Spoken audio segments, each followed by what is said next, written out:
Yes और no. और perfect होने की वजह से यहाँ पर दो चीजें आएंगी, एक तो हेल्पिंग वर्ब भी आएगी परफेक्ट की, और प्लस में यहाँ पे वर्ब की थर्ड फॉर्म बी का थर्ड फॉर्म बीइंग भी आएगा। तो हमारा परफेक्ट कॉन्टिन्यूअस का जो बेसिक फॉर्मूला बनेगा वो बनेगा, पहले तो हम लगाएंगे सब्जेक्ट, फिर हमारी आएगी हेल्पिंग वर्ब, फिर हमारी आएगी बीइंग, फिर आएगी वर्ब, फिर उसमें हम लगाएंगे आईएनजी, और फिर लगाएंगे हम ऑब्जेक्ट को। एंड चूंकि परफेक्ट कॉन्टिन्यूअस में समय दिया होता है तो फिर हम समय को इंडिकेट करेंगे सिंस के साथ में और फॉर के साथ, और उसके बाद में हम लगाएंगे टाइम को। क्लियर है? तो ये हमारा बेसिक फॉर्मूला बना किसका, प्रेजेंट परफेक्ट का। अब इसकी जो हेल्पिंग वर्ब है, जैसे अगर मैं बात करूं प्रेजेंट परफेक्ट कॉन्टिन्यूअस हमें बनाना है, तो हेल्पिंग वर्ब हमारी परफेक्ट वाली आ जाएगी हैज और हैव। अगर मैं बात करूं पास्ट की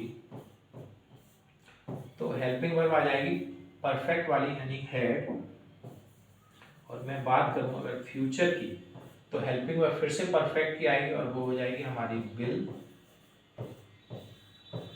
और सेल प्लस हैव। क्लियर है?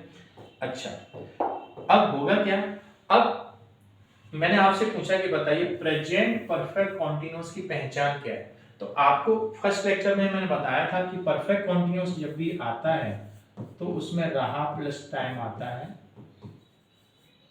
यानी रहा रही रहे प्लस टाइम। और चूंकि प्रेजेंट की बात चल रही है तो प्रेजेंट की हिंदी हो जाती है। तो अब मैंने आपसे पूछा कि प्रेजेंट परफेक्ट कॉन्टिन्यूअस की पहचान क्या होगी, तो आप बताएंगे सर रहा है, रही है, रहे हैं, प्लस समय भी दिया होता है। आप क्रम से अगर वीडियो देखेंगे तो आपको पूरे लेक्चर को समझ में आएगा, मेरा जो भी मैं पढ़ा रहा हूँ वो समझ में आएगा, तो आप क्रम से देखिएगा। अब अगर मैं बात करूँ कि प्रेजेंट परफेक्ट कंटिन्यूअस का बेसिक फॉर्मूला क्या है, तो जहाँ ये हेल्पिंग वर्ब आया है उसकी जगह आप किसको लगा दो, हैज हैव को लगा दो। फॉर्मूला बनेगा subject has have been verb ING object since for time. Clear हुआ? ओके। नेगेटिव की मैं बात करूँ तो नॉट कहाँ लग जाएगा, हैज हैव के बाद। अगर मैं बात करूं जब वाक्य प्रारंभ में क्या शब्द होगा तो कहां कौन आगे जाएगा, हमारा हैजब यहां पर आ जाएगा। और जब मैं बात करूं बाकी के बीच में क्वेश्चन वर्ड आए तो क्या हो जाएगा, तो हैजब तो आगे जाएगा यहां पर, और उससे आगे यहां पर कौन आ जाएगा, यहां पर हमारा आ जाएगा क्वेश्चन। ठीक है ना? तो ये बात मुझे लगता है कि आपको अब समझ में आने लगी। बात करूं मैं पास्ट परफेक्ट कॉन्टिन्यूअस की, किसकी, पास्ट परफेक्ट कॉन्टिन्यूअस की। तो पास्ट परफेक्ट कंटिन्यूअस की अगर मैं बात करूं तो यहाँ पर पास्ट की हिंदी क्या हो जाएगी, था। बाकी सब कुछ एज इट रहेगा जैसा चल रहा था। मैं आपको बस यही तो समझाना चाह रहा हूं कि कुछ चीजें कॉमन है, अगर आप उन चीजों को जान जाएंगे तो आप देखेंगे कि बड़ी आसानी से आप अपने टेंस को याद कर सकेंगे। ठीक है ना? तो पास्ट की अगर मैं बात करूं तो पास्ट परफेक्ट कंटिन्यूअस, तो इसका पास्ट परफेक्ट कंटिन्यूअस के लिए फॉर्मूला क्या हो जाएगा, पहले क्या लगेगा सब्जेक्ट, और हेल्पिंग वर्ब की जगह हमारा क्या आ जाएगा हैड, और फिर क्या लगेगा, फिर लगेगा बी, फिर वर्ब आएगा और उस वर्ब में आईएनजी आएगा, फिर हम क्या लगाएंगे ऑब्जेक्ट, और ऑब्जेक्ट लगाने के बाद फिर उसमें लगेगा सिंस या फॉर प्लस टाइम। ठीक है ना? इसके नेगेटिव की बात करूं कि भाई इसका नेगेटिव क्या बनेगा, तो जब नेगेटिव बनेगा तो सेकंड के बाद क्या लग जाएगा, नॉट लग जाएगा। जब वाक्य प्रारंभ में क्या शब्द आए तो क्या होगा, तो ये हमारा सेकंड नंबर वाला ये उठ के कहाँ आ जाएगा, ये हमारा यहाँ आगे आ जाएगा। और जब वाक्य बीच में क्वेश्चन वर्ड हो तो सेकंड वाला तो आगे जाएगा ही जाएगा, और इससे भी आगे कौन पहुंच जाएगा, हमारा क्वेश्चन वर्ड, और यहाँ पर क्या आ जाएगा है। तो फॉर्मूला हमारा बन जाएगा question word had subject been verb ING object since for plus time. Clear हुआ? एक लास्ट उसका बचा, वो कौन बचा, फ्यूचर। तो फ्यूचर परफेक्ट कॉन्टिन्यूअस की अगर मैं बात करूं पहचान की, तो फ्यूचर की हिंदी अर्थ में हमारा क्या आ जाएगा, होगा। तो जब होगा आ जाएगा तो पहचान हो जाएगी, रहा होगा, रही होगी, रहे होंगे, प्लस समय भी दिया होता है। क्लियर है ना? फॉर्मूले की अगर मैं बात करूं तो फॉर्मूला इसका जो बनेगा वो बनेगा सब्जेक्ट, हेल्पिंग वर्ब की जगह क्या आ जाएगा, विल सेल और हैव, तो मैं वही लिख रहा हूँ, will sell plus have plus been plus verb ING object since और फॉर प्लस टाइम। अब मैंने कहा बताइए जरा इसका नेगेटिव क्या बनेगा, ये तो आपने समझ लिया यहाँ से।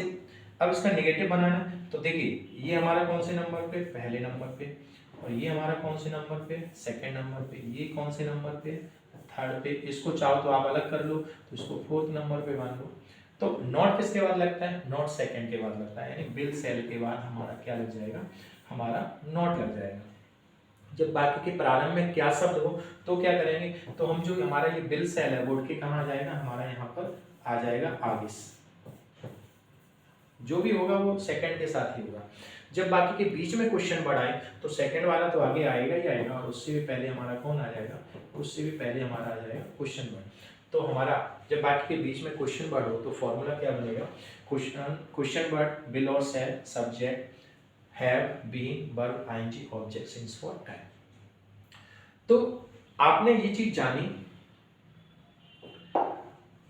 यहां से आपको मैं बस ये बताना चाह रहा हूं,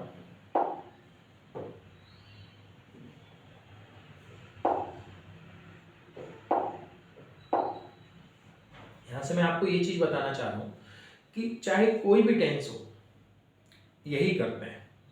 तो एक मूवी आपने देखी होगी शोले, है ना, उसमें कुछ कैरेक्टर थे, जरा देखते हैं शोले मूवी को अगर मैं टेंस के माध्यम से समझना चाहूँ तो जरा समझते हैं कैसे।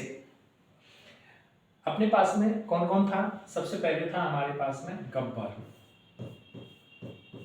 गब्बर को हम लोग मान लेते हैं सब्जेक्ट, ठीक है ना। फिर दूसरे नंबर पे हम मान लेते हैं बसंती,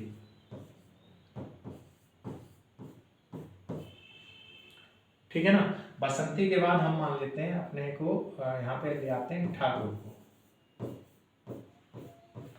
फिर यहाँ पे आ जाता है हमारा जय, और फिर आ जाता है उसके बाद में वीरू। यही तो अपना टेंस में कर रहे थे।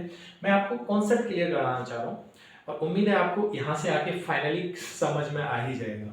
देखिए मैंने ये हमारा क्या है, बेसिक फॉर्मूला है। बेसिक फॉर्मूला है किसका, शोले मूवी का।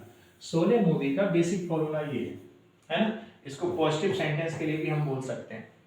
अब मैंने कहा भाई मेरे को आप इसका नेगेटिव बनाओ, तो आप जब नेगेटिव बनाएंगे तो आपको मैंने जो बताया था, क्या पॉइंट बताया था कि सेकंड के बाद नॉट लगाएंगे, हैं। तो सेकंड के बाद नॉट लगाएंगे तो आप देखेंगे गब्बर यहाँ पे कौन से नंबर पे, पहले नंबर पे, बसंती कौन से नंबर पे, सेकंड नंबर पे, ठाकुर कौन से नंबर पे, थर्ड नंबर पे, जय फोर्थ, वीरू फिफ्थ। तो हम किसके बाद नॉट लगाएंगे, तो हम बसंती के बाद नॉट लगा देंगे। यस और नो, किसके बाद नॉट लगाएंगे, बसंती के बाद। मैंने कहा जब वाक्य के प्रारंभ में क्या शब्द हो तो क्या करेंगे, तो सेकंड वाले को आगे ले जाएंगे। सेकंड नंबर पे कौन है, सेकंड पे हमारी बसंती है, तो वो कहां चली जाएगी, आगे। किससे आगे, गब्बर से आगे, यानी सब्जेक्ट से आगे। और अगर हमारा बाकी के बीच में क्वेश्चन वर्ड है तो क्या करेंगे, तो हम सेकंड वाले को आगे लाएंगे और उसके बाद एक नई उसको ले आएंगे, एक नई चीज को ले आएंगे जिसका नाम है क्वेश्चन वर्ड, यानी सेकंड को आगे लाएंगे और उससे भी आगे किसको ले आएंगे, क्वेश्चन वर्ड को। तो देखिएगा, तो ये हमारा गब्बर रहा,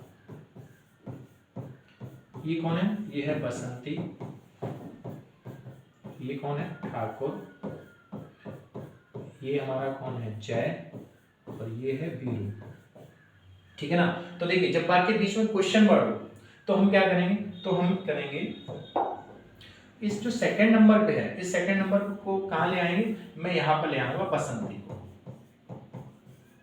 बात समझ में आई। और इससे भी आगे हम किसको लाएंगे, एक नई चीज जिसका नाम है क्वेश्चन वर्ड। क्वेश्चन वर्ड यानी कि हम बोल सकते हैं कालिया, ठीक है ना।